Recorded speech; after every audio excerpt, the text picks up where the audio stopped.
जयो राधा माधव कुंज बिहारी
अनंत कोटि वैष्णववृंद की जय। नामाचार्य श्री हरिदास ठाकुर की जय। प्रेम से को श्री कृष्ण चैतन्य प्रभु नित्यानंद श्री अद्वैत गदाधर शिवासादि गौर भक्तवृंद की जय। श्री श्री राधा कृष्ण गोपीनाथ श्याम कुंड राधा कुंड गिरि गोवर्धन की जय। मथुरा धाम की जय, वृंदावन धाम की जय, द्वारिका धाम की जय, नवद्वीप धाम की जय, गंगापुर धाम की, मायापुर धाम की जय, सावेद भक्तवृंद की जय। गौर प्रमानंदे हरि बोल। गौर कृष्ण बलदेव हरे कृष्ण। और गौर कृष्ण बलदेव और गौर कृष्ण बलदेव हरे और गौर श्री गुरुवान गौरांग और गौर श्री पाद की जय। सभी सखी गोस्वामी की जय।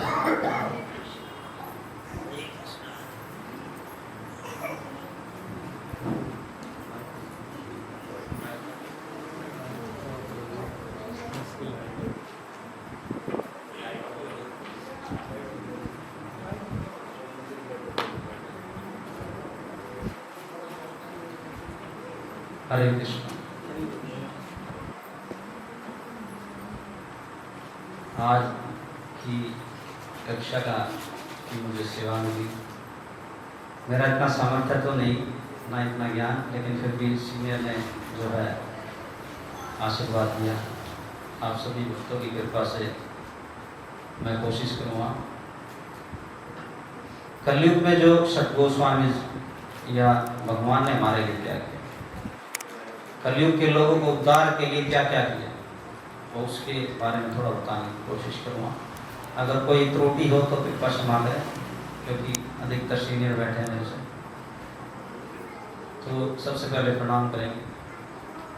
ओम अज्ञानतिमिरन्धस्य ज्ञानञ्जनशलाकया चक्षुरुन्मीलितं येन तस्मै श्रीगुरवे श्री चैतन्य मनोभीष्टं स्थापितं येन भूतले स्वयं रूपकदामेन ददाति सुखदां वन्देऽहं श्रीगुरुं श्रीयुक्तं श्रीगुरुं वैष्णवं श्रीकृपानुसागरजातं सैलं रघुनाथानादितं तं सावधेतं सावधूतं वेदं संहितं कृष्णं चैतन्यदेवं श्री राधा कृष्ण पादान सैलं ललिता श्री साकान्तास्य हे कृष्ण करुणा सिंधु दीनबंधु जगत्पते गोपेश गोपिका कांत राधा कांता नमस्ते तप्त कांचन गौरांगी राधे वृंदावनेश्वरी कृष्णानुसुते देवी प्रणमामि हरिं वाञ्छाकल्पतरुभ्यश्च कृपा सिन्धुभ्यैव च पतितानां पावनेभ्यो वैष्णवेभ्यो नमः। जय श्री कृष्ण चैतन्य प्रभु नित्यानंद श्री अद्वैत गदाधर श्रीवासादि गौरभक्तों। हरे कृष्णा कृष्णा कृष्णा हरे हरे हरे राम राम राम हरे हरे। नमो विष्णुपादाय कृष्णपृष्ठाय भूतले श्रीमते भक्तिवेदांत स्वामीति नामिने नमस्ते सरस्वती देवे गौरवाणी प्रचारिणे निर्विशेष शून्यवादी पाश्चात्य। ताकि उसके बच्चों को भविष्य में कभी कष्ट ना, कोई दुख ना झेले। चाहे बच्चे कैसे भी हों, लेकिन एक पिता जो है ये सोचता है। तो ऐसे ही हमारे परमपिता श्री भगवान, वो भी जो है सभी जीवों के बारे में, 84 लाख योनियों के बारे में यही सोचते हैं कभी ये जल्दी से जल्दी मेरे पास आ जाए। एक गुजरात के एक व्यापारी हैं, हीरे के व्यापारी, तो वो क्या करते हैं, अपने बच्चों को ट्रेनिंग देते हैं 6 महीने की। बाहर जाते हैं बिना कुछ दिए उनको, यानी कि एक पैसा भी नहीं देते, और उन्हें ट्रेनिंग देते हैं भी ताकि वो 6 महीने अपना खुद कमाए, खुद कमा के उन्हें पता लगे संसार का, ताकि वो अपनी कंपनी में काम करे तो वर्कर के साथ सही बिहेव करे, और उन्हें पता लगे कि जो है कितना दुख होता है और पैसे कैसे कमाया जाता है। तो हर पिता अपने बच्चों को जो है सभी सुविधाएं देता है, कष्ट भी जानबूझ के देता है, ताकि ये अगर ये मेरे द्वारा जो कष्ट दिए गए हैं वो, ताकि इसे दूसरा जो कष्ट दे तो उसे सहन कर सके। एक काफी वर्ष पहले अमेरिका में एक न्यूज आई थी, न्यूज छपी थी, तो उसमें क्या था, एक बच्चा, एक हस्बैंड वाइफ थे, उसने क्या किया, बच्चों के साथ सुसाइड कर लिया। तो अब अमेरिका तो अमेरिका है, वहां जाके जो है पता लगाया, अभी सर्च किया गया कि जो है किस लिए इन्होंने सुसाइड किया। तब उन्होंने उस पर पूरा सर्च किया तो पता लगा कि वो लड़का जो था वो शुरू से लेके और जब तक उसने पढ़ाई की वो फर्स्ट आया, उसने जो भी पढ़ाई की उसमें सब फर्स्ट आया, जो कोर्स किया उसमें फर्स्ट आया और अच्छी नौकरी मिली। और उस टाइम कहते हैं कोई मंदी थी, बहुत ज्यादा मंदी आई थी अमेरिका के अंदर, तो वो उसकी सैलरी बहुत अधिक थी और उसी अनुसार उसने सारी सुविधाएं ले रखी थी जितनी भी। लेकिन जब मंदी आई तो उसकी सैलरी कम होगी, सुविधाएं कम होगी। अब वो उन जो अधिक सैलरी में जो था और कम सैलरी होगी उसमें वो है गुजारा नहीं कर सका, तब उसने जो है सुसाइड कर लिया। तो कहने का मतलब है कि पिता एक ये सोचता है अभी कभी जो जीवन में कष्ट आएगा, कष्ट तो आएगा, तो ये दुखी नहीं होगा। तो ऐसे ही हमारे भगवान, वो कभी भी उन्हें पता था अब भाई आगे जो है कलयुग आएगा, कले दो से निधे राजन अस्ति एको मान गुण, यानी के कलयुग के अंदर हजारों लाखों गुण है। और आप देखते भी होंगे, अभी मैंने एक ग्रुप में एक यूट्यूब का थोड़ा वो डाला था वीडियो, उसमें एक जो है कोई वो है एक आदमी जो है अमिताभ बच्चन से बात करता है, वो बताता है अभी जो कैसे बच्चे जो है अपने माँ बाप को छोड़ देते हैं। बोला एक छोड़ने आया, उसने कम से कम 5-6 साल से अपनी माँ को टॉयलेट के अंदर बंद कर रखा ताकि वो अपनी प्रॉपर्टी नाम करा ले। जब आया उस आश्रम के अंदर आया तो उसकी मां का 12 किलो वजन था। और कहते हैं एक लड़के ने ऐसे ही उसके पिता को जो है वो मतलब बिल्कुल डेड भी नहीं था, बेड पे था, ब्रेन हैमरेज था उसको, उसने उसको छोड़ दिया एक बंद कमरे में और मोटे मोटे चूहे छोड़ दिए और वो खुद अमेरिका आ गया। तो देखिए ये कलयुग कितना कष्टदायी है। ये तो अभी शुरुआत है। तो ये हमें ये नहीं सोचना चाहिए हमारे तो बच्चे ठीक है, हम ठीक है, तो भविष्य में हमारे साथ नहीं होगा। नहीं, इस जन्म में नहीं, पता नहीं कौन से जन्म में क्या होगा। इसलिए हमें इसी जन्म को आखिरी जन्म मानना चाहिए। और यही भगवान ने कोशिश की है, यही भगवान ने जो है हमारे आचार्यों ने कोशिश की है कि जो है मनुष्य जो है सभी इसी जन्म में भगवत धाम चले जाए। तो भगवान ने जो है सबसे पहले एक बार श्री कृष्ण और श्री राधा रानी जो है गोलोक वृंदावन में बैठे थे और भगवान कृष्ण सोचते थे कोई जो है मैं, एक गीता में श्लोक आता है,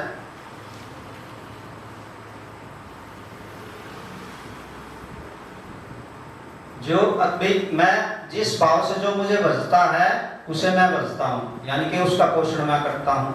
तो इस ये श्लोक था। तो क्या भगवान ने सोचा अब भाई जो है मैंने सबको दाम दे दिया, सबका मतलब असुरों को भी दाम दे दिया, जितने भी राक्षस कंस चाणूर मुष्टिक जितने भी थे, जितने भी राक्षसों को मारा या भगवान के द्वारा मारे गए, वो सभी को भगवान ने मोक्ष दे दिया। और पूतना को, जो पूतना क्या, पूतना तो मारने के नियत से आई थी, राक्षस भी मारने के नियत से आए थे, उनको भी जो है धात्री माता का जो स्थान दे दिया। तो मैं देव की माता को क्या दूं, गोपियों को क्या दूं, ब्रजवासियों को क्या दूं, और जो मेरा इतना भजन करते हैं, जो मेरे ऊपर सब कुछ छोड़ जाते हैं। अपने इस्कॉन में देख सकते हैं आप, ऐसे ऐसे IITN CA जो 1.5-2 लाख रुपए की सैलरी छोड़ के और वो भगवान का प्रचार कर रहे हैं। तो ऐसे लोगों को क्या दूं मैं भाई, जो मुझे मारने की नियत से आए थे, असुरों को तो मैंने इतना दे दिया, इनको क्या दूं मैं, श्री राधा रानी को क्या दूं। तब श्री राधा रानी के पास जो है वो बैठे थे और बोले, यही बातें चल रही थी कि मैं क्या दूं। तो उन्होंने रिक्वेस्ट की राधा जी से, अगर जो मैं कलयुग में जो है ये सभी का ऋण उतारना चाहता हूं। तो ऋण कैसे उतरेगा, तो ऋण उतरेगा अब जो है मैं 2 चीजें लेके कलयुग में जाना चाहता हूं। क्या क्या, एक तो आपका रंग और दूसरा भाव और तीसरा और क्या लेके जाते हैं, जो यानी कि भगवान क्या चाहते हैं कि भाई लोगों का उद्धार हो, कलयुग में लोगों का उद्धार हो, तो वो क्या लेके जाते हैं, राधा रानी का भाव और कलर। लेकिन राधा रानी बोले, अगर ठीक है कलर तक तो ठीक है, लेकिन मेरा भाव आपसे संभाला नहीं जाएगा। क्या बोले, अगर मेरा भाव आपसे संभाला नहीं जाएगा। तो भगवान बोले, अच्छी बात है, अच्छी बात है कि भाव नहीं संभाला जाएगा, तभी तो ये दुनिया को पता लगेगा अगर भाई देखो भगवान से भी जो है वो भाव नहीं, राधा जी का भाव नहीं संभाला है। और वो आपने चैतन्य महाप्रभु के अवतार में देखा भी होगा गंभीरा लीला के अंदर जब महाभाव में आते हैं भगवान, तो दीवारों पे फेस को घर्षण करते हैं, जीवा को घर्षण करते हैं, उनका आकार संकुचित हो जाता, कभी छोटा कभी बड़ा, मतलब इतना बुरा हाल उनसे संभाला नहीं जाता। और राधा रानी उसे सहज भाव से संभाल लेती है। तो और क्या बोले भगवान जी, अब जो है मैं ये सब दूंगा, लेकिन भंडारी तो आप हो। भंडारी का मतलब धन तो आप हो, मैं तो बांटने वाला हूं। वो भजन है ना एक, हमारो धन श्री राधा राधा। तो धन क्या है? श्री राधा। भगवान क्या? बांटने वाला। तो तब राधा जी ने उनको परमिशन दी। और क्या और दूसरी बात क्या कही थी? अब जो है, जो अब तक यानी कि अब तक जिन्होंने, जिनका उद्धार नहीं हुआ, जिनका उद्धार का मतलब है, चाहे द्वापर में क्या हुआ, द्वापर में तो जो है भगवान ने पूरी कोशिश की भी सबको दे, लेकिन कलयुग में जो है, कलयुग में तो और भी बुरा है। अगर भाई द्वापर में तो मैंने हथियार उठाए थे, अगर अब की बार हथियार उठाए तो सारे लगभग 90% जो है खत्म करने पड़ेंगे। तो भगवान क्या चाहते थे? राधा जी से बोले, अब भाई हर एक आदमी का उद्धार हो, चाहे पात्र हो चाहे कुपात्र हो, चाहे भगवान का नाम लेने वाला हो चाहे ना लेने वाला हो, सबका उद्धार हो। भगवान ने ये सोचा, ये कहा। तब जो है भगवान क्या, भगवान ने अवतार लिया। किसके रूप में? चैतन्य महाप्रभु के रूप में। और देखो, पिता हमारे कौन है? पिता भगवान। पिता भी है, माता भी है, पति भी, हर एक का जो है अपना अपना भाव होता है। जब ये तब उसके बाद क्या हुआ? शिव जी जो है, शिव जी और पार्वती माता, वो हमारी जगत माता, जगत पिता है। तो कोई भी पिता, और आप देखेंगे कि हम जो है, हम क्या क्या बोलते हैं कि मेरी आत्मा या मेरा आत्मा, कोई नहीं बोलता। मेरा का मतलब, मेरी का मतलब स्त्रीलिंग, आत्मा स्त्रीलिंग। और शिव जी और पार्वती क्या है? हमारे माता पिता। तो कोई भी माता पिता, चाहे एक बेटी घर में कितनी भी सेवा करे माता पिता की, और ये कहे कि मैं जो है सारी उम्र आपकी सेवा करूंगी, तो पिता माता क्या कहते हैं? नहीं बेटी, अब जो है तेरा भला तो इसी में है कि तू अपने पति के घर जाए, शादी हो जाए। तो सबसे बड़ा माता पिता क्या चाहते हैं? इसे अच्छा पति मिले और ये सुखी रहे, तभी सुखी रहेगी। और मेरी आत्मा का मतलब स्त्रीलिंग, यानी कि हमारे पति कौन? भगवान श्री कृष्ण। एक प्रश्न भी आता है मीराबाई का। मीराबाई जी जो है एक बार वृंदावन में गए, किनसे मिलने? जीव गोस्वामी से मिलने। तो जीव गोस्वामी कभी किसी स्त्री से नहीं मिलते थे। तब सेवकों ने कहा भाई वो किसी स्त्री से नहीं मिलते। तब जो है जीव गोस्वामी ने कहा, नहीं सॉरी, मीरा जी ने कहा, अब भाई मुझे नहीं पता था कि वृंदावन के अंदर कोई पुरुष भी है। मैं तो सोचती थी एक मात्र पुरुष श्री नंदन भगवान श्री कृष्ण ही। तब ये बात सुनी जीव गोस्वामी ने, तो तुरंत समझ गए ये कोई साधारण स्त्री थी, मीराबाई। तब उन्होंने उनका स्वागत किया। तो कहने का मतलब है, हम तभी खुश होंगे जब हम भगवान के चरणों में अपना सब कुछ निछावर करें। ये बात जानते थे भगवान। कलयुग में लोगों का उद्धार कैसे होगा? मेरी भक्ति से उद्धार होगा। और इसीलिए चैतन्य महाप्रभु ने क्या बन के आए, एक आचार्य बन के आए, भगत बन के आए। लेकिन वो कौन थे? साक्षात श्री राधा कृष्ण।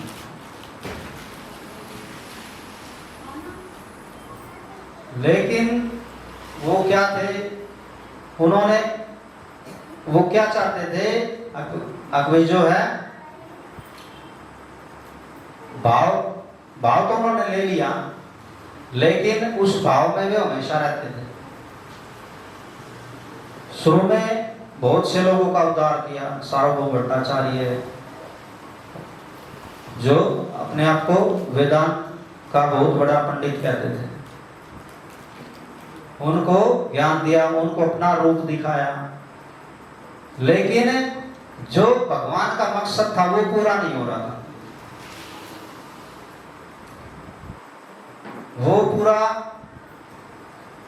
वो चाहते थे अकबरी जो है एक ऐसा व्यक्ति आए, ऐसा टैलेंटेड व्यक्ति आए जिसके अंदर सब सारी खूबियां, ज्ञानी हो,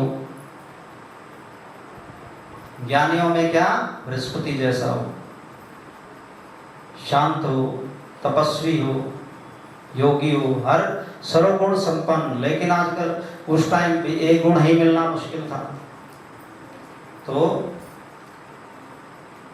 तब जो है भगवान ने एक बार वृंदावन आए भगवान, और वृंदावन में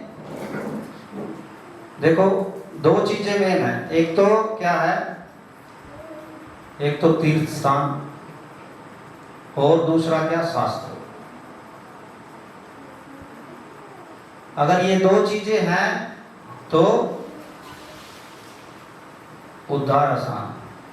यानी कि धाम पे जाके आप अगर धाम पे जो जप नहीं करता, मान लो भगवान का नाम नहीं लेता, लेकिन अगर वो धाम पे जाता है, बार बार जाता है, तो एक दिन उसका हृदय परिवर्तन होगा। मैं खुद ही ऐसा था। मैं 10 साल कम से कम वृंदावन गया, और शास्त्र मिले। क्या शास्त्र मिला?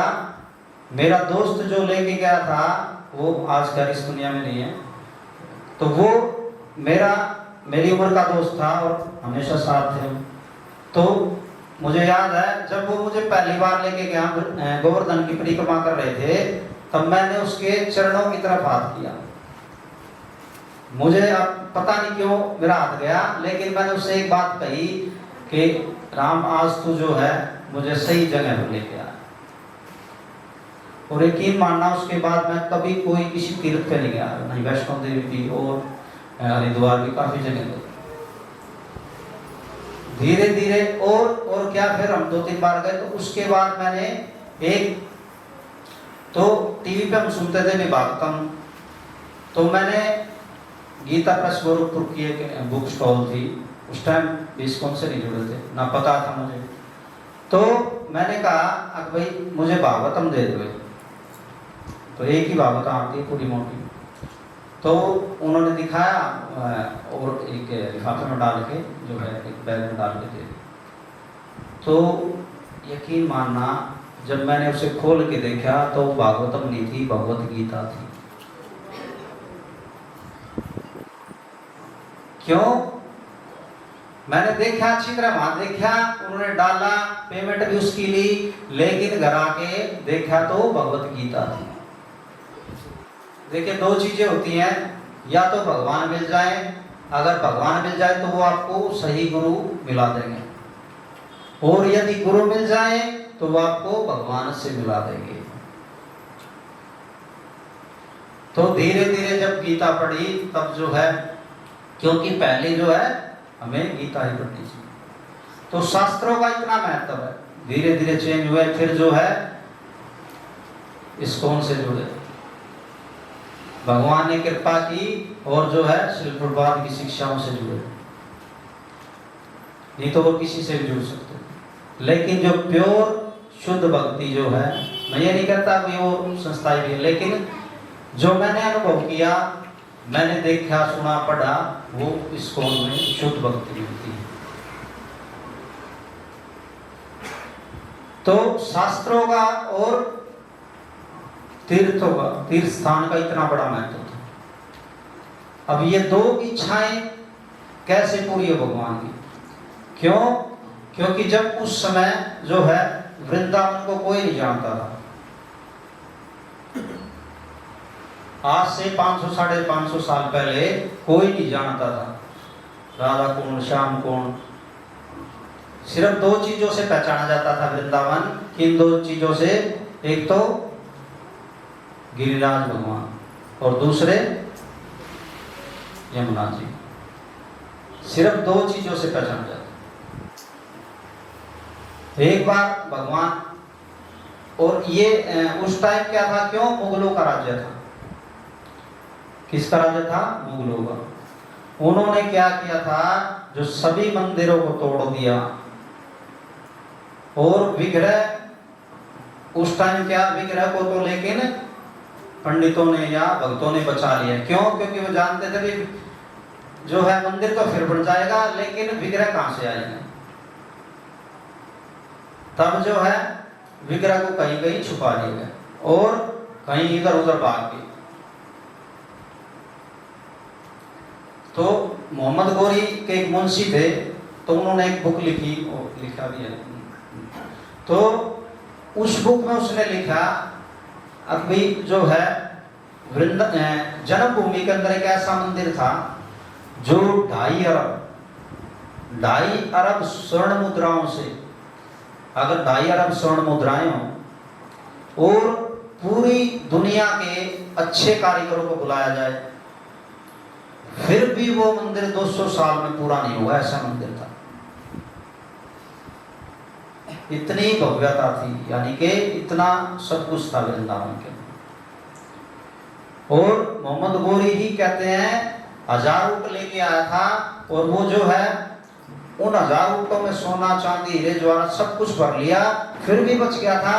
तब वो उसने जमुना किनारे फेंक दिया, यानी कि छोड़ दिया जमुना किनारे। लेकिन जब आक्रमण हुआ सभी इधर उधर भाग गए। अब 5-10 साल में जो है बुरा हो जाता। अगर एक प्लॉट कोई खाली हो तो वहां पेड़ पौधे उग जाते। तो ऐसा ही वो वहां तो सैकड़ों साल, 100 साल के करीब हो गए थे।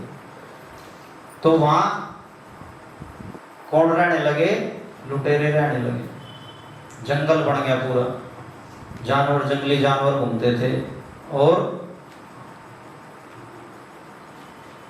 आदिवासी रहने लगे। तो वो कैसे प्रकट हो? भगवान ने शुरुआत भी की इसकी प्रकट की। एक बार जो है भगवान श्री चैतन्य महाप्रभु वृंदावन आए थे और गिरिराज भगवान की जो है परिक्रमा की थी। और इमली तला के अंदर जो है वो रुके थे। इमली तला वृक्ष है जो द्वापर के समय श्री राधा कृष्ण ने, यानी कि उस टाइम वो का वृक्ष है वो।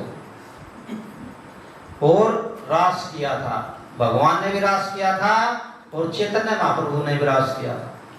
लेकिन भगवान क्या कहने लगे? द्वापर के युग के रास में जो है पार्शलिटी की गई। कैसे पार्शलिटी की गई? जो है बंसी की धुन जो है किनको सुनाई दी? ऋषि मुनियों को और गोपियों को। लेकिन जो राक्षस थे, कंस, चाणो, मुष्टिक, यानी कि इन लोगों को सुनाई नहीं दी। लेकिन भगवान ने जो रास किया, क्या रास किया?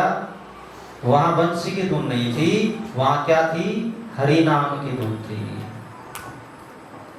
तो उस धुन से भगवान ने, और वो धुन जो है सभी ने सुनी, सभी ने वो धुन सुनी और सभी ने कीर्तन किया, सभी उसमें शामिल हुए। तो शुरुआत तो कर दी, लेकिन जो मेन लक्ष्य भगवान का वो पूर्ण नहीं हो रहा था। मेन लक्ष्य के लिए क्या? आचार्यों की जरूरत थी, यानी कि अभी बताया टैलेंटेड लोगों की जरूरत थी। तो वो अब को भगवान को इच्छा करें और वह ऐसा हो नहीं सकता कि वो पूरी ना हो। आप भी जो है अगर आप जप करते हैं, भगवान का नाम लेते हैं, अगर आप भी कोई इच्छा रखेंगे, आध्यात्मिक इच्छा, भौतिक नहीं, आध्यात्मिक इच्छा, अगर आप कोई आध्यात्मिक इच्छा रखेंगे, हरि बोल,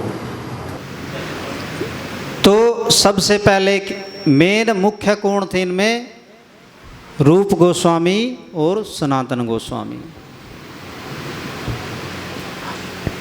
तो रूप गोस्वामी और सनातन गोस्वामी एक ब्राह्मण परिवार से थे और इनके दादा परदादा या जो भी थे वो राजा के यहाँ पहले काम कर चुके थे, तो धन धान्य की कोई कमी नहीं थी। 3 भाई थे ये, अमर, संतोष और अनुपम। अनुपम कौन? जीव गोस्वामी के पिता। तो रूप गोस्वामी जो हैं दोनों ही जो हैं बहुत बड़े विद्वान थे, कई भाषाओं का इनको ज्ञान था।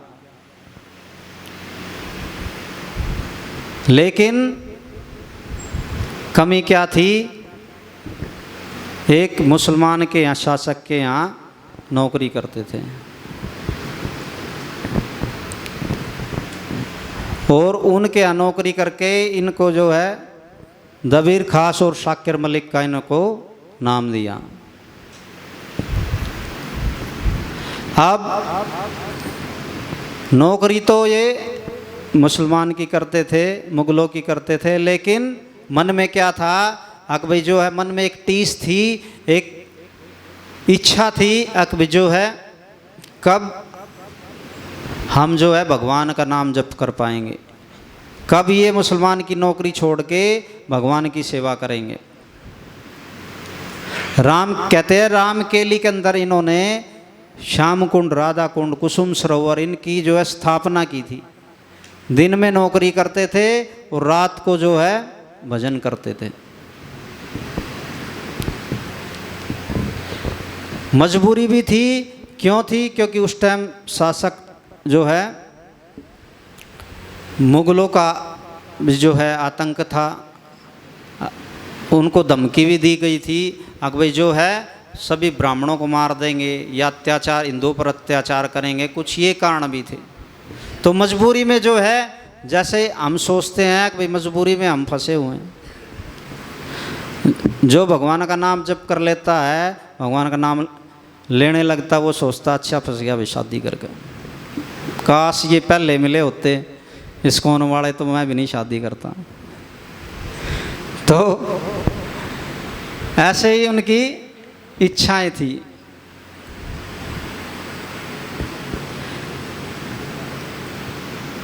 जो अब भाई भगवान का नाम लें, लेकिन रोते थे, चिल्लाते थे, बहुत मतलब दुखी थे।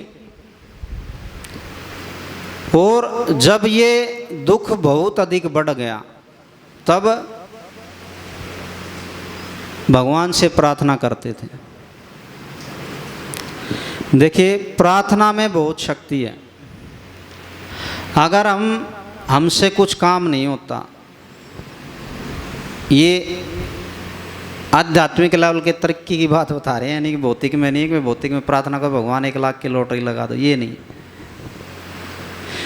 तो अगर हम भगवान से प्रार्थना करेंगे, हे भगवान हमें इस जंजाल से निकालें, तो आप यकीन मानना धीरे धीरे धीरे धीरे आप उससे निकल जाएंगे। अगर आपको कोई कष्ट तकलीफ भी है ना शरीर में, वो भी आपकी दूर होगी। मैं अपनी बताता हूँ, मुझे कमर में बहुत अधिक दर्द था, क्यों स्पोर्ट्स में थे तो उसमें थोड़ी इंजरी हो गई थी, वो दर्द बढ़ता गया। और इस्कॉन में आने के बाद अब सभी आचार्य कहते हैं कि भी बैठ के जप करना चाहिए, लेकिन बैठ के जप नहीं होता था, कुर्सी पे बैठ के करना पड़ता था, वो भी ज़्यादा देर नहीं, 8 माला कर इधर उधर घूमे फिर बैठे। भगवान से प्रार्थना की, भगवान भाई मैं भी चाहता हूँ तरक्की करूँ, और भाई मेरा प्रारब्ध है ये कि भाई जो कमर में ज़्यादा दिक्कत है, आप कहीं और एडजस्ट कर लो इस प्रारब्ध को, और यकीन मानना वो प्रारब्ध एडजस्ट हो गया। और भगवान का जो भी कार्य है वो बच्चों के, यानी कि पिता का जो भी कार्य है बच्चों के सुख के लिए होता, बच्चों की सुविधा के लिए होता, बच्चों के अच्छे के लिए होता। और फिर क्या प्रारब्ध आया, मैं एक्सरसाइज करता, सारी चीज़ करता, मतलब सारी चीज़ें देख के खाता, लेकिन फिर भी एसिडिटी की प्रॉब्लम होगी। तो डॉक्टर से पता किया, और वो भी जो है आपके कमर के अंदर पीछे जो है गैस बनती थी, इस वजह से दर्द था। कमर बिल्कुल ठीक है, ओह चलो ये तो ठीक। अब ये क्यों दिया, क्योंकि मान लो कहीं भी जाके भी जीव ऐसी चीज़ है, कुछ भी खा लेते ये कर ले, लेकिन अब देख के खाते हैं।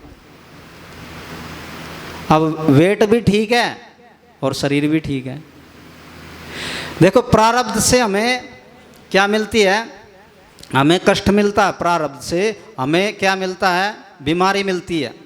लेकिन अगर उसका परहेज ना करें, मान लो हम परहेज करें नहीं, हमें मान लो डायबिटीज़ है और मिठा खाने को मना किया, लेकिन मिठा खाते हैं तो वो प्रॉब्लम अधिक होगी।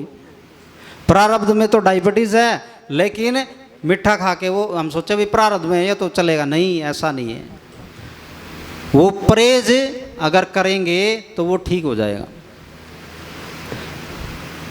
तो भगवान से जो आप इच्छा करेंगे आध्यात्मिक पे तरक्की करने के लिए, वो आपकी ठीक होगी।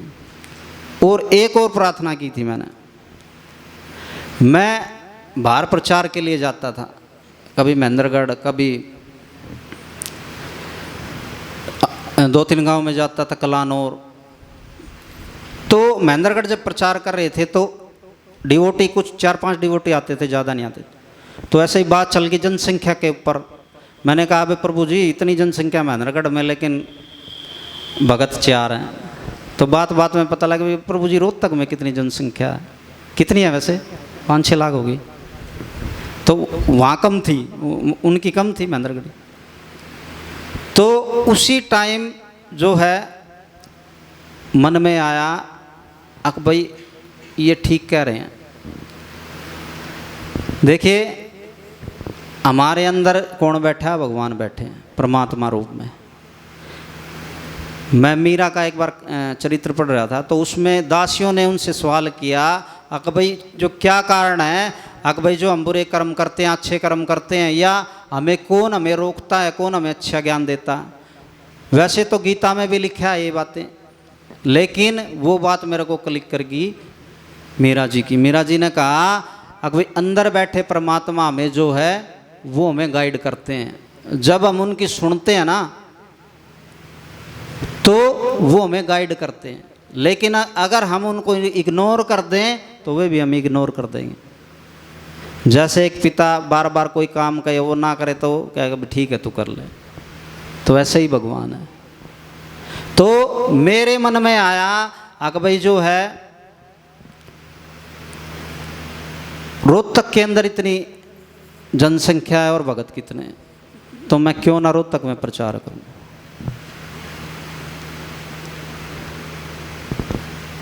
और भगवान ने ये डाला मेरे अंदर। और अभी पीछे रथ यात्रा थी, उस टाइम 4, 5, 6, 7 कुछ प्रभु जी के भी ने भी जो है प्रचार किया था, प्रभु जी के भी जानकार थे। तो वही अब रथ यात्रा निकली, लेकिन वहाँ भगवान ने अब व्यवस्था कर दी। वहाँ एक लोकल जो है वो डिवोटी मिल गए दीक्षित, उन्होंने प्रचार। हालांकि जो मैंने प्रभु जी ने जो पुराने जो भक्त थे उन्होंने प्रचार बढ़ाया, नए कोई नहीं जुड़ा। उन्होंने बहुत अधिक प्रचार बढ़ा दिया, और अब रथ यात्रा के अंदर 3 से 4 हज़ार लोग थे। तो उसी टाइम जो है मेरे मन में ये आई बात, अक भाई यहाँ तो भगवान ने संभाल लिया, अब यहाँ मेरी ज़रूरत नहीं है। तो मैंने उसी दिन सोचा अक भाई जो है मैं अब दिन रात जो है प्रचार करूँगा। और तीर्थों की बताऊं, तीर्थ यात्रा पे ये वृंदावन की थी, और मैं जब फर्स्ट टाइम मायापुर गया तो मायापुर के अंदर जो है मेरा थोड़ा भाव, मतलब भगवान से पिता का भाव रखता हूँ मैं। भगवान से मैंने ये कहा अकबी जो है, ये बातें मैंने आज तक शेयर नहीं की, ना करनी चाहिए, लेकिन आप भगत हो। सिर्फ ये नहीं है कभी मैं सिर्फ ये अकबई कोई भी जो है अभी ये पता करे या ये जाने अकबई भक्ति में कैसे तरक्की की और कैसे हमें करनी चाहिए, सिर्फ ये मकसद और कोई मकसद नहीं। तो मैंने ऐसा ही कहा भी आपने बुलाया मुझे यहाँ, भी मेरा किसी के घर में ऐसे कोई जा थोड़ी सकता, जब बुलाए कोई इनवाइट करे तभी आता। लेकिन मेरी प्रचार की इच्छा भगवान भी मैं प्रचार करूं तो मुझे सही रास्ता दिखाए। और मेरे ख्याल 5-6 दिन का टूर था वो, 2 दिन गए 3 दिन गए कोई फर्क नहीं। और प्रभु जी लेक्चर कर रहे थे, उन्होंने एक बात कही, आप जितने भी बैठे हैं इनमें से एक एक भगत 1-1 लाख व्यक्तियों का उद्धार कर सकता है। वो भी दिमाग में बैठ गई। तो यही बातें मैंने भगवान से की, शेयर की। तो मैंने 2 दिन जो है प्रसाद ग्रहण नहीं किया गुस्से में, वह ठीक है, वो भाव था मेरा जैसा भी। मैंने कीर्तन 24 घंटे चलता, वहाँ कीर्तन अटेंड किया और पूरी रात वहीं था मैं। जब मैं वहाँ से जाने लगा 3 बजे के करीब रात के आने लगा वहाँ से रूम के लिए, तो एक लड़का आया 15-16 साल का और बोला प्रभु जी मैं जो है भाई घर से अकेला आया हूँ और मेरे पास पैसे नहीं है, आप क्या मुझे अपने रूम में रुकवा लोगे। मैंने कहा मैंने सोचा कि भाई जो है भाई पता नहीं कौन है, और भाई प्रभु जी 2-3 प्रभु जी थे हम, तो अब मैं तो रुकवा लूँ लेकिन हो सकता कोई प्रभु जी मना कर दे यहाँ, मगर मैं सॉरी प्रभु जी मैं नहीं। बात गई तो यकीन मानना उसके बाद से मेरे मन में ये आने लगा प्रचार प्रचार प्रचार प्रचार। मुझे कुछ आता भी नहीं था इतना, लेकिन मन में ये बातें आने लगी। दूसरी बार फिर गया मायापुर, अभी प्रभु जी से परमिशन लेके गया मैं, तो प्रभु जी ने कहा, प्रभु जी ने एक बहुत अच्छी बात कही, प्रभु जी आप जाओ और भक्ति में बढ़ो, भक्ति बढ़े आपकी। तो मैं गया, मैं एक सवाल लेके गया था, अभी जो है क्या अपना सब कुछ निछार करके, यानी कि सब कुछ छोड़ के भगवान के अगर प्रचार करे, भगवान में सब कुछ लगाएं, तो हमारा पोषण कैसे होगा, ये मेरे मन में सवाल था। तो लास्ट वाले दिन एक साउथ अफ्रीका से हैं प्रभु जी, मेरे महाराज जी, मेरे नाम ध्यान नहीं है उनका, उन्होंने अपनी जीवनी बताई। और जीवनी बताते वो एक मेडिकल के स्टूडेंट थे, और वही बता रहे हैं कि मेरे जो मेंटर थे उन्होंने एक ही बात कही, वो मेरा आंसर था। उन्होंने एक ही बात कही कि भाई प्रभु जी आप फुल टाइम ज्वाइन कर लो, यकीन मानना अगर आप भगवान को समय पूरा देंगे आप कभी भी नहीं पछताएंगे।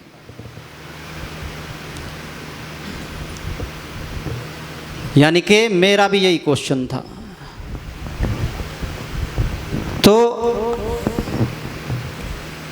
मैं तो यही इच्छा करता हूँ कि भाई जो है प्रभु जी से यही प्रार्थना करता हूँ, ऋषभ प्रभु जी से, कि भाई जो है मुझे, अब लेक्चर तो आज थोड़ी देर का था, लेकिन मैंने 5 घंटे आज सुना और 5 घंटे कल सुनाने के 10 घंटे सुना। ये नहीं है कि भाई लेक्चर अच्छा दें या वो दें, नहीं, ज्ञान बढ़ा। श्रवण मेन क्या है, श्रवण जितना अधिक सुनेंगे उतनी हमारी शुद्धि होगी। तो रूप गोस्वामी की जो है चर्चा चल रही थी। रूप गोस्वामी जो है प्रार्थनाएं करते थे भगवान से, और दो ऐसे ही जीवन में उनके घटना घटी। एक बार क्या उनको क्या बना दिया गया, वित्त मंत्री और प्रधानमंत्री बना दिया गया। तो एक दिन वो हिसाब मिला रहे थे दोनों भाई बैठ के, और उनका नौकर था। हिसाब मिलाते मिलाते रात हो गई, तो उन्होंने शरबत मांगा। तो अंधेरा था, लाइट उस टाइम होती नहीं थी, तो दिए की रोशनी कम होगी, नौकर को दिखाई नहीं दिया। उसने क्या किया, मिठे की जगह मैदा मिला दिया, और मैदा मिला के रूप सनातन जी को पिला दिया। जब सुबह आया जब नौकर, तो देखा उसने अकबई जो है मैदे का डिब्बा खुला और चीनी का जो है बंद। तो रोते रोते दोनों रूप गोस्वामी सनातन गोस्वामी के पास गए। वो उस टाइम भी जो है हिसाब मिला रहे थे, यानी कि इतना जो है वो था। उन्होंने कहा कि भाई मैंने आपको गलती से जो है मैदा पिला दिया। तो उनको इतना दुख हुआ, इतना दुख हुआ। अभी देखो हम कितना विषय में लगे हुए हैं, हमने मिठे की जगह मैदा पी लिया और पता भी नहीं लगा।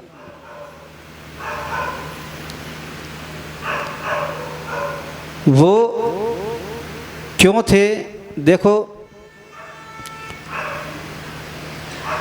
वो कोई साधारण पुरुष नहीं थे।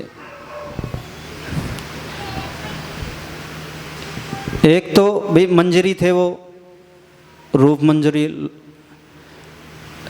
लेकिन वो धनाढ्य परिवार से थे। बहुत अधिक धन था उनके पास। कितना धन था, आप अंदाजा लगाए कितना धन था।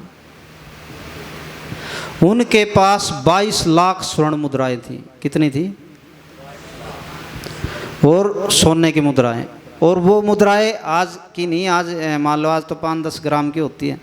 उस टाइम कहते हैं 53 या 54 ग्राम की एक मुद्रा थी।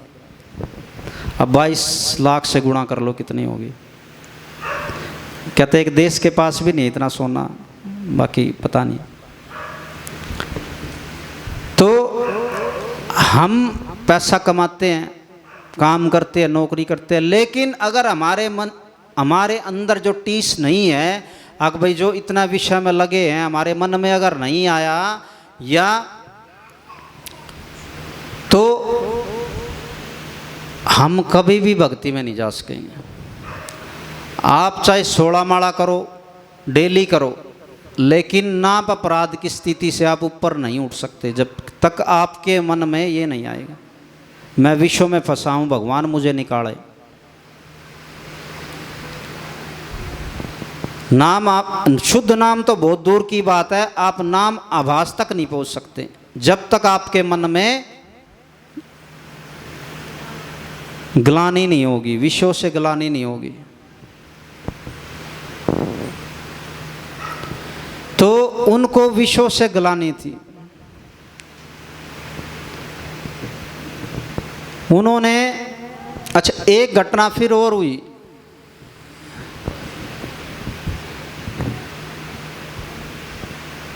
जो राजा था, राजा क्या नाम था प्रभु जी, राजा नाम ध्यान नहीं उनका, जो मुसलमान था या कुछ नाम, चलो जो भी था।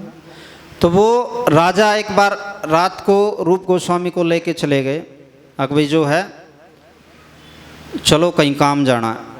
अब उस टाइम तो घोड़ा गाड़ी या मतलब बैलगाड़ी या ये होता था, और क्या होता था, और पालकी होती थी।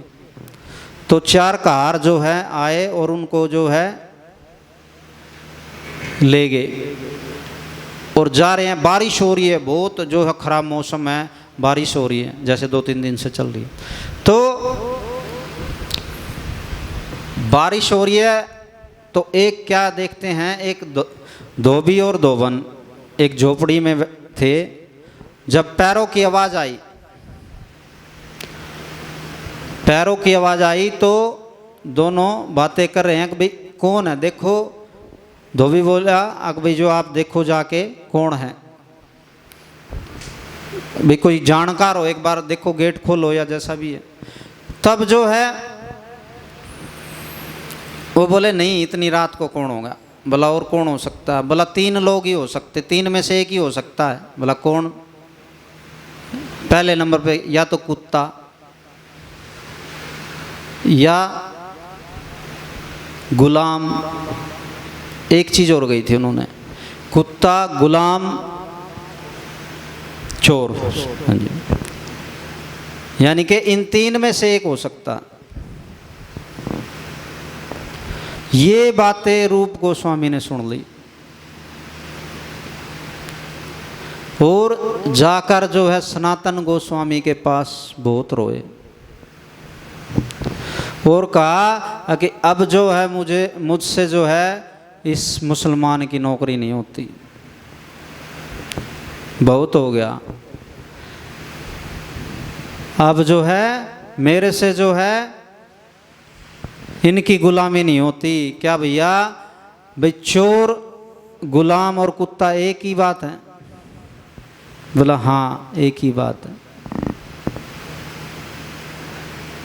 बोला गुलाम भी जो है क्या करता है? गुलाम भी अपने मालिक की जो है सुनता है, डांट सुनता है, फटकार सुनता है, कुत्ता भी सुनता है, चोर भी जो है पकड़ा जाने पर या चोर भी सुनता है। तो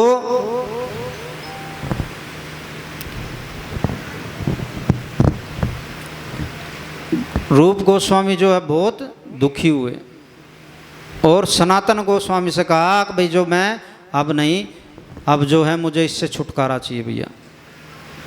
सनातन गोस्वामी ने बहुत समझाया, अब भाई जो है ऐसे नहीं, आप जो है ऐसे हमें बगैर गुरु के सानिध्य में रह के हमने जो है संन्यास या कुछ ग्रहण करना चाहिए।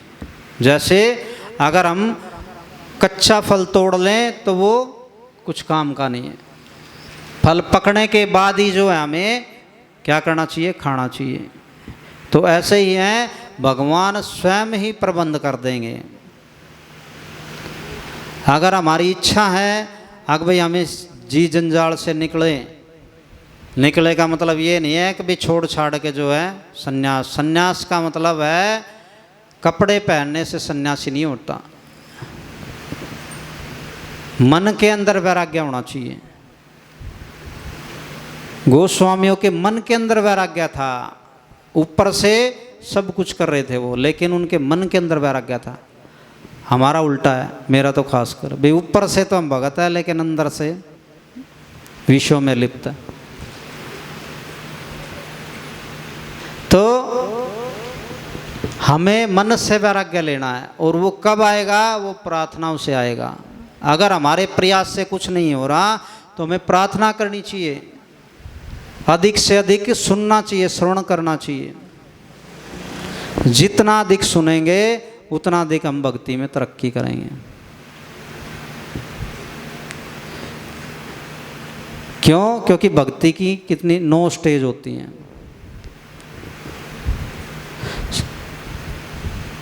तो धीरे धीरे हम तरक्की करते जाएंगे। तो रूप गोस्वामी भी, और जब उनकी ये इच्छा हुई अभी जो है मैं छोड़ना चाहता हूँ, तो सनातन गोस्वामी ने भी कहा कि मैं भी छोड़ना चाहता हूँ, मैं भी जो है बहुत दुखी हूँ। यानी कि दोनों भाई ये बातें करते थे। और रूप गोस्वामी बोले अब भाई कब होगा? 50 वर्ष तो हमारे बीत चुके,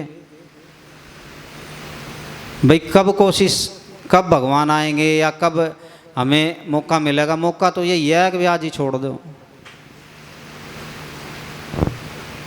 मौका यही है कि आज ही छोड़ दो। लेकिन समझाया तो भगवान ने फिर कृपा भी की उनसे, क्योंकि उनकी क्या था? मन में वैराग्य का भाव था, भगवान के प्रति प्रेम था। तो चैतन्य महाप्रभु आए। चैतन्य महाप्रभु पुरी से पैदल आए चलते, हरि बोल हरि बोल हरि बोल हरि बोल करते करते। और जाना तो वृंदावन था, नवद्वीप धाम में जो आए सची माता से मिले और जो है फिर जो है रामकेली में आए। और रामकेली में आके जो है बहुत जोर जोर से कीर्तन कर रहे थे। कीर्तन जैसे ही रूप गोस्वामी सनातन गोस्वामी ने सुना तो तुरंत भाग लिए, उन्होंने वेट नहीं किया किसी का। हमारी तरह नहीं कि भाई जो है कीर्तन हो 6 बजे हम पहुँचे 7 बजे। कहने का मतलब इच्छा, ये इच्छा होगी तभी जो है हमारा उद्धार होगा। तो तुरंत चल दिए, क्या लेके? सिर पे जो है लकड़ियों का गट्ठर लेके, लकड़ी का बोझ लेके, और क्या गले में जो है कुल्हाड़ी रखी है, कुल्हाड़ी टांग ली। तीसरा क्या, दांत में तिनका दबा के। और दोनों भाई जैसे एक पेड़ कटने के बाद गिरता है ऐसे ही महाप्रभु के चरणों में गिर गए और बहुत रोने लगे। महाप्रभु इससे पहले उन्होंने पत्र भी लिखा था, अब भाई जो है हम सब कुछ छोड़ना चाहते हैं, भगवान की भक्ति करना चाहते हैं, लेकिन उस समय जो है महाप्रभु ने जो है मना कर दिया था, अभी थोड़ा समय लगेगा। तब जो है रोने लगे। तो इन 3 चीज़ों का क्या मतलब है? भाई जो है गठड़ी का, लकड़ी का गट्ठर का मतलब हम विषय लेके खुद घूम रहे हैं, कोई हमें दे नहीं रहा। भाई कई मानते हैं हम जो है बोझ, हमारे ऊपर बोझ है, हमारे परिवार का बोझ है, हमारा ये बोझ है, हमारा नौकरी का बोझ है, वो हम बोझ मानते हैं नहीं। अगर हम बोझ मान के करेंगे तो वो बोझ है, लेकिन अगर सेवा मान के करेंगे तो वो बोझ नहीं है, वो सेवा है। और सेवा में कभी भी थकान नहीं होती, इरिटेशन नहीं होती। तो गठड़ियों का मतलब हम विषयों को लेके, और कुल्हाड़ी टांगी, कुल्हाड़ी का मतलब हमने ही अपनी गर्दन पे कुल्हाड़ी चलाई है, जो भी बात यही है। यानी कि हम ही जो है जीव खुद ही जिम्मेवार है, अपने उत्थान का अपने पतन का खुद ही जिम्मेवार है, कोई दूसरा नहीं है। इतना देखो 10 नाम अपराध में एक लास्ट नाम अपराध आता है। भाई कौन सा है गुरु जी? हाँ जी, महिमा होने के पर भी जो है आसक्ति बनाए रखना। यानी कि भगवान नाम की इतनी महिमा है, हम सुन रहे हैं, डेली सुनते हैं। डेली का मतलब है भाई फ़ोन पे भी सुनते हैं, यहाँ भी सुनते हैं, लेकिन फिर भी जो है क्या, आसक्ति बनाए रखना एक नाम अपराध। यानी कि हम नाम अपराध की स्थिति में रहते हैं, हम ऊपर उठने की कोशिश ही नहीं करते। लेकिन ये आचार्यों ने, भगवान ने ये हमें दिखलाया। वो तो रूप मंजरी थे, वो तो लवण मंजरी थे, यानी कि वो मंजरी थी, राधा रानी की सेवकाएं थी, उन्हें तो सब कुछ था। ये लीलाएं हमारे लिए होती हैं। आचार्य जो भी कुछ करते हैं, आचार्य का मतलब आचरण से हमें सिखाते हैं, हमें आचरण से सिखाते हैं। अगर हम खुद माला ना करें और परिवार में कहे कि भाई माला करो। मेरी एकेडमी है, लेकिन मैं सभी पहले बच्चों को माला करवाता हूँ। भाई पहला माला करो, बाद में जो है प्रैक्टिस शुरू होगी। और इसका मैंने लॉस भी हुआ, फाइनेंशियली लॉस भी हुआ। 40 बच्चे जो है एक कोच रखा वो तोड़ के ले गया, ये कह के अगर भाई यहाँ तो भजन कीर्तन होता है। 40 का मतलब 40,000 रुपये का लॉस मंथली। लेकिन मैंने उससे एक ही बात कही, मगर वो बोले कि भाई सर 1 हफ्ते में करवा लिया करो। मैं बोला मैं तो डेली कराऊंगा भाई, 1 हफ्ते में कराऊंगा तो बच्चे हैं भूल जाएंगे, डेली तो याद रहेगा। और एक मेरी लड़की जो है, एक स्टूडेंट, वो 22 माला करती थी। जब शुरू में माला करती थी तो बच्चे कहते थे क्या माला से मेडल आ जाएंगे। फिर उसके लगातार 1 नेशनल, 2 नेशनल, 3 नेशनल, लगातार 7 नेशनल के अंदर गोल्ड मेडल आए और 2 इंटरनेशनल में गोल्ड आए। फिर बच्चों के सुर बदल गए। तो मालबू ने जो है, और तिनका का मतलब हम तिनके से भी नीचे हैं। तृणाधिपति सुनीचे ने तरोरूपी सहिष्णु है, माने न मान देहे कीर्तनिया सदाहरी। यानी कि तृण से भी अधिक नीच है हम। हे महाप्रभु हम पर दया करो। और तब महाप्रभु ने उनका नाम जो है, उस टाइम हमारा और संतोष था तो नाम बदल के क्या कर दिया, रूप और सनातन गोस्वामी। और उन्होंने रिक्वेस्ट की कि भी हमारे जो है मस्तक पे अपना चरण रखो। तो महाप्रभु ने जो है मस्तक पे उनके अपना चरण रखा। मस्तक पर चरण रखते ही वो है भाव विभोर हो गए और हरि बोल हरि बोल हरि बोल हरि बोल हरि बोल हरि बोल हरि बोल हरि बोल की ध्वनि जो है करने लगे। और कहते हैं कि उसके बाद वो कभी नहीं गए, ड्यूटी पे नौकरी पे नहीं गए। प्रभु जी समय कोई दिक्कत नहीं ना, चलने देना। ठीक, कितना है? तो उसके बाद कभी नहीं गए वो। और रूप गोस्वामी ने कहा कि भाई मैं तो जो है जा रहा हूँ। तब उन्होंने जब जो वो 22 लाख स्वर्ण मुद्राएं वो बांटी, जो है कुछ भाग जो है ब्राह्मणों को दिया, कुछ भाग परिवार के लिए रखा, कुछ भाग जो अपने भविष्य के लिए रखा।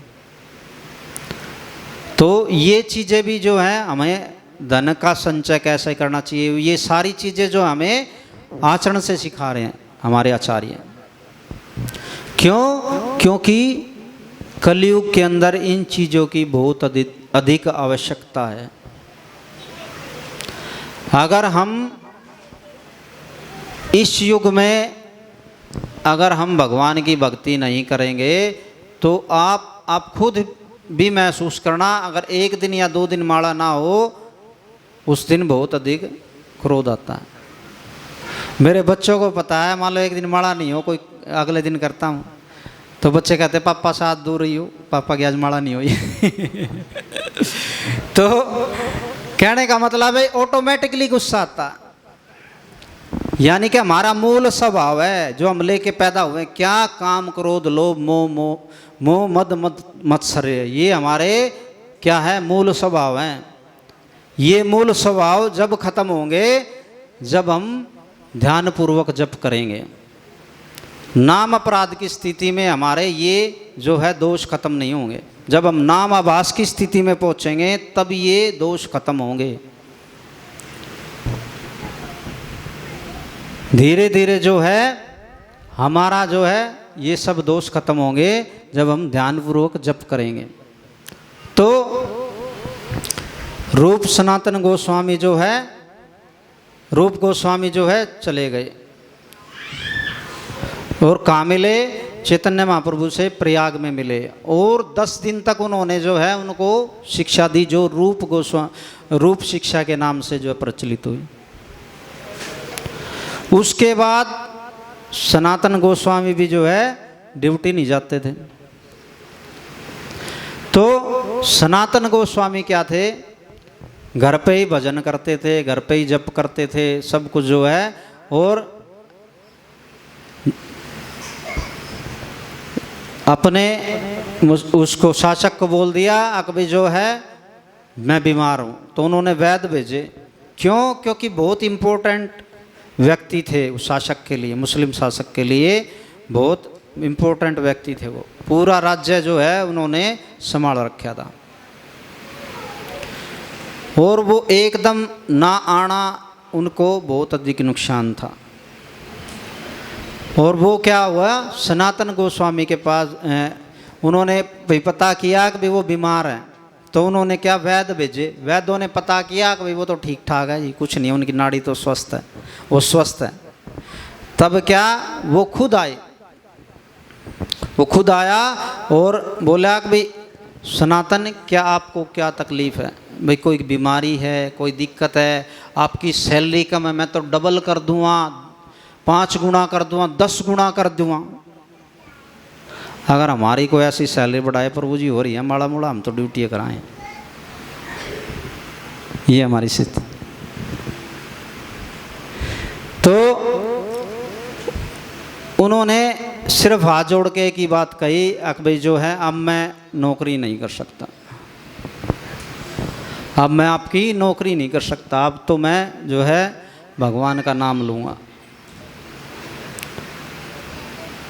तब जो है उनको भी धमकाया भी, डराया भी, मैं आपको जेल में डाल दूँ, आपको ये कर दूँगा, वो कर दूँगा, आपके परिवार को कष्ट दूँगा, हिंदुओं को कष्ट दूँगा। उन्होंने कुछ नहीं मानी। तो उन्होंने क्या कहा कि भाई जो है बेशक से डाल दो, और उनको जेल में भी डाल दिया। जेल में डालने के बाद जो है जेल में रहे, लेकिन जेल में भी वो तो अपना भजन कीर्तन करते थे। जेल किसके लिए है? जेल तो एक विषय लोगों के लिए, लेकिन एक संत के लिए क्या जेल और क्या अंदर और क्या बाहर। तो उन्होंने जेल के अंदर रहे, लेकिन जो उसका जेलर था उसका जो है बहुत भला कर रखा था सनातन गोस्वामी ने। जब वो भाई वित्त मंत्री थे या प्रधानमंत्री थे, उन्होंने कहा कि भाई आप जो है ऐसी स्थिति में क्यों हैं? भाई लोग तो जो है थोड़े से धन के लिए, थोड़ी सी सैलरी के लिए पता नहीं क्या कर दिया, आपको तो इतनी मिल रही थी, आप क्यों? आप उनको समझाने लगे, ज्ञान देने लगे। तो भाई मुझे बहुत तकलीफ़ होती है कि आपको इस जो है स्थिति में तो कुछ बताए, मैं आपके लिए क्या कर सकता हूँ। तो वो बोले अभी आप इतना कर दे कि मुझे इस जेल से बाहर निकाल दे। बोला ये तो मुश्किल है, वो शासक तो मेरे को मार डालेगा। तब उन्होंने कहा कि भाई, तो ये तो बात उनके समझ में नहीं आई, लेकिन उन्होंने दूसरे तरीके से समझाया। क्यों? क्योंकि वो बहुत बुद्धिमान थे। कहते हैं कि बृहस्पति से भी बुद्धिमान थे, यानी कि उनके जैसे बुद्धिमान थे। तो उन्होंने दिमाग लगाया, बोले कि भाई जो है मैं जो है अब सब कुछ छोड़ के हज पे जाना चाहता हूँ। जैसे आपकी मक्का में हज है वैसे हमारे वृंदावन में हज है, मैं वहाँ जाना चाहता हूँ। तब उसकी यहाँ थोड़ी बात मामा ठीक है। तो बोले मुझे क्या मिलेगा? तो जब उन्होंने अपना जो है कुछ धन भविष्य के लिए रखा, 10,000 स्वर्ण मुद्राएं कहते हैं, तो वो उसको दी और बोला कि भाई आप ये बोल देना कि भाई लघु शंका के लिए गया था, स्नान करने गए थे और उसमें डूब के मर गए, ये बोल देना आप शासक को। और जो है आप ये बोल देना, और जो है आप और मैं यहाँ कभी नहीं आऊँगा। आप यकीन मानना मैं दोबारा यहाँ कभी नहीं आऊँगा। और वो जो है वहाँ से चल दिए।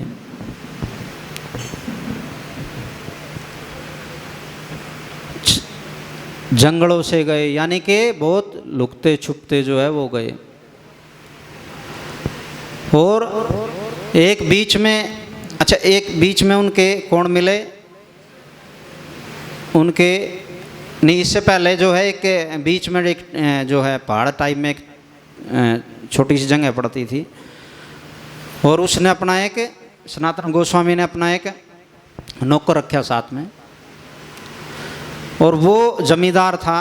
वो जमींदार जो क्या करता था, वो जमींदार जो है लोगों से धन लूटता था।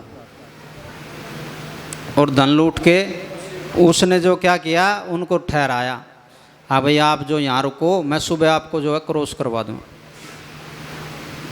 कई बोर तो नहीं हो रहे प्रभु जी? बोर तो नहीं हो रहे? हरे कृष्णा कृष्णा कृष्णा हरे हरे, हरे राम राम राम हरे हरे। तो वो नौकर जमींदार जो है अपनी जो है लोगों को मारता था, रात को उनकी सेवा करता था और रात को जो है कत्ल कर देता था, उनका धन लूट लेता था। सनातन गोस्वामी, अभी मैंने कहा कि सनातन गोस्वामी जो है बृहस्पति जी से भी जितने बुद्धिमान थे, तो वो समझ गए भाई इतनी सेवा क्यों कर रहा, बगैर किसी कारण के क्यों हमारी इतनी सेवा कर रहा, कोई ना कोई तो बात है। तो उन्होंने क्या किया, अपने नौकर से कहा कि भाई जो है मेरे पास जो है ये, उनसे बोला भाई कितनी स्वर्ण मुद्राएं, बोला जी 8 है। तो वो 8 स्वर्ण मुद्राएं उसको दी। तो जमींदार ने कहा भाई नहीं नहीं नहीं, ये आपने तो अभी दे दी। भला भी दे दी का मतलब, भला भी दे दी का मतलब ये है कि भाई हम लोगों को मार के उनका धन छीन लेते थे, और मेरे पास एक ऐसी विद्या है, मेरे नौकर जो ये पता कर लेते इसके पास कितना धन है, और आपके पास 10 स्वर्ण मुद्राएं थी। सनातन गोस्वामी ने देखा नौकर की, जब ये तो 8 कह रहा, तो 8 उनको दे दी, तो स्वर्ण मुद्राएं दे दी। तो वो हाथ जोड़ने लगा। अब देखो संत का जो है स्वभाव, सब आचरण से ही जो है सब समझ जाते हैं। हमारे आचरण से ही हमारे दुश्मनों का भी जो है क्या होता है, स्वभाव बदल जाता है। अगर हमारा अच्छा आचरण है तो हमारे दुश्मन का भी स्वभाव बदल जाएगा। तो वो जो उनका स्वभाव बदल गया और हाथ जोड़ने लगा कि भी आप चिंता ना करें, आपको कुछ नहीं कहेंगे, आप ये स्वर्ण मुद्राएं भी रखें, और सुबह आपको सही सलामत आपको ये पहाड़ क्रॉस करवा दें। तब जो है उन्होंने, लेकिन फिर भी सनातन गोस्वामी ने कहा कि भाई आप नहीं लूटेंगे, कोई और लूटेगा, हम तो जंगल पार करेंगे, और कृपा आप रख ले। तो उन्होंने रख ली।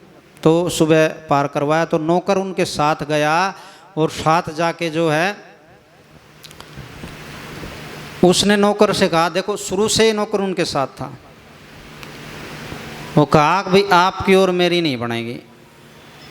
बोला मैंने तो धन के लिए सब कुछ, भी भगवान के लिए धन भी छोड़ दिया, और तू धन के लिए छोड़ रहा, भाई आप यहीं से चले जाओ, मैं अकेले ही आगे अकेला जाऊँगा। वो बहुत रोए, बहुत रिक्वेस्ट की, और बोले आपके पास 2 स्वर्ण मुद्राएं हैं, उसको रखो और आप जाओ।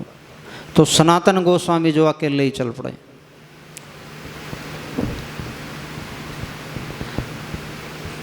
तो सनातन गोस्वामी जब चले तो कंबल उनके एक बहनों ही मिले। तो देखा तभी बिल्कुल जो है